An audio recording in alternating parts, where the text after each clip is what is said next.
Olá, tudo bem?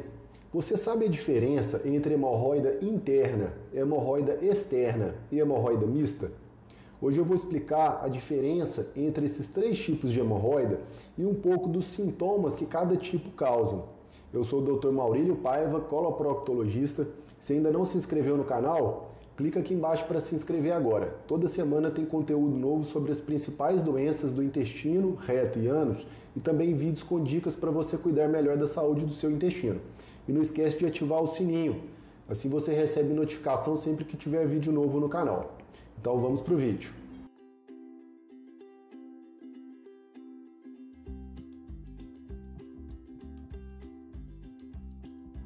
A doença hemorroidária, ela pode se apresentar de diversas formas e, consequentemente, isso também evolui de forma diferente, dependendo dessas apresentações, e causam sintomas diferentes.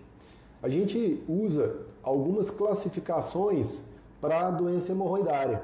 A classificação mais utilizada é essa que a gente classifica a doença hemorroidária em interna, externa ou mista. A doença hemorroidária interna, ela é causada por uma alteração no plexo hemorroidário superior e normalmente vem associado a uma alteração dos coxins hemorroidários. Os coxins hemorroidários nada mais são do que almofadas que tem no canal anal e tem um papel na continência fecal e no acolchoamento do canal anal para evitar traumas durante a passagem das fezes. Esses coxins hemorroidários, eles são normais, todas as pessoas têm desde o nascimento. A doença hemorroidária interna, normalmente, ela vai se desenvolvendo ao longo do tempo e normalmente é mais frequente após os 40 anos de idade e é bem rara antes dos 20 anos de idade. E ela normalmente se desenvolve a partir de alterações desses coxins hemorroidários internos e dos vasos do plexo hemorroidário superior. Ela tem um desenvolvimento lento, que no início as pessoas normalmente são assintomáticas na maioria das vezes. E nas hemorroidas internas a gente pode classificá-las em 4 estágios, 4 graus, que é uma classificação bastante conhecida. Na hemorroida grau 1 é aquela hemorroida inicial em que ainda não ocorre o prolapso ou exteriorização desses coxins hemorroidários ou desses mamilos hemorroidários, como também a gente costuma chamar. O sintoma principal são sangramentos que ocorrem muito eventualmente, normalmente indolores. Pode ocorrer ali alguma coceira, alguma irritação leve, que normalmente é passageira, e a pessoa costuma ficar ali bastante tempo, às vezes sem ter sintomas novamente. A hemorroida grau 2 é aquela hemorroida que já começa a apresentar a exteriorização ou prolapso durante o esforço evacuatório. Então a pessoa começa a perceber um volume para fora do ânus durante o esforço para evacuar. E normalmente isso reduz, isso volta para dentro no final da evacuação, sem que a pessoa precise fazer nada. Nesses casos, a hemorroida já progrediu um pouco, os sintomas eles começam a ficar um pouco mais frequentes, mas no geral a pessoa ainda não sente desconforto, ela se tem um bom hábito intestinal, às vezes ela não apresenta sangramento, então muitas vezes o que a pessoa vai perceber, o primeiro sinal ali é essa exteriorização ou prolapso. Na hemorroida grau 3, esse prolapso ou essa exteriorização, ela já ocorre com uma intensidade maior. Esse prolapso ele é mais volumoso e normalmente costuma ocorrer em todas as evacuações. E a pessoa já percebe que essa hemorroida ela não reduz, ela não volta sozinha para dentro. E ela começa a ter que ajudar manualmente nessa redução da hemorroida. Esse prolapso mais volumoso que ocorre a partir dessa hemorroida grau 3 costuma causar inflamações nesses coxins hemorroidários que levam ao aparecimento de sintomas mais frequentes e mais intensos.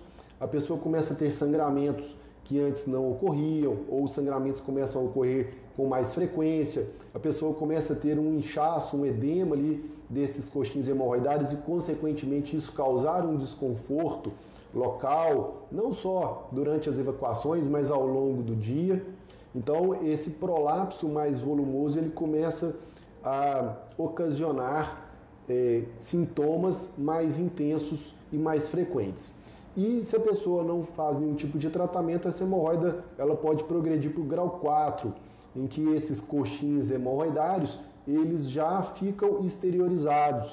Então a gente já consegue ver esses mamilos ou coxins hemorroidários para fora e eles não reduzem totalmente, mesmo a pessoa tentando voltá-los para dentro, eles sempre ficam ali, pelo menos um pedacinho, uma pontinha, já exteriorizados constantemente. E óbvio, nesses casos, os sintomas eles vão se intensificando e ficando cada vez mais frequentes. Então essa é a doença hemorroidária interna. A doença hemorroidária externa, isolada, ela pode ocorrer. Ela é menos frequente do que a doença hemorroidária interna, isolada, e no geral essa doença hemorroidária externa ela pode se desenvolver de 3 formas principais. Aquela doença hemorroidária externa simples, que são aqueles plicomas, que é um excesso de pele que ocorre ali na margem anal, normalmente são mais murchinhas, elas normalmente não causam desconforto, não causam sangramento, então aquilo normalmente passa assintomático, a pessoa normalmente não tem nenhum incômodo com aquilo. Às vezes, dependendo do volume desses plicomas anais, eles podem às vezes atrapalhar um pouco na higienização e isso incomodar um pouco a pessoa. Uma outra apresentação dessa doença hemorroidária externa é aquela doença hemorroidária externa edematosa, em que esses mamilos anais eles ficam inchados, engurgitados.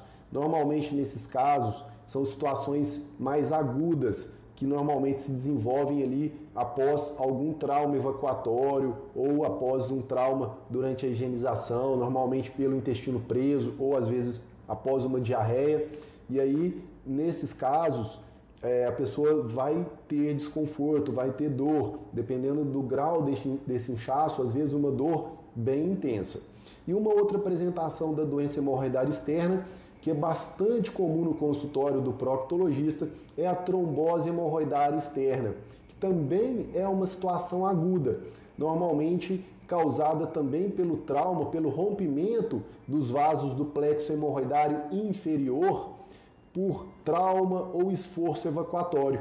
E a trombose hemorroidária nada mais é do que uma bolinha de sangue coagulado que fica permanente ali na margem anal, causando no início do quadro bastante desconforto local. Eu já falei bastante sobre a trombose hemorroidária aqui no canal, eu vou deixar um card aqui em cima, quem tiver mais interesse em saber sobre esse quadro bastante frequente, é só clicar.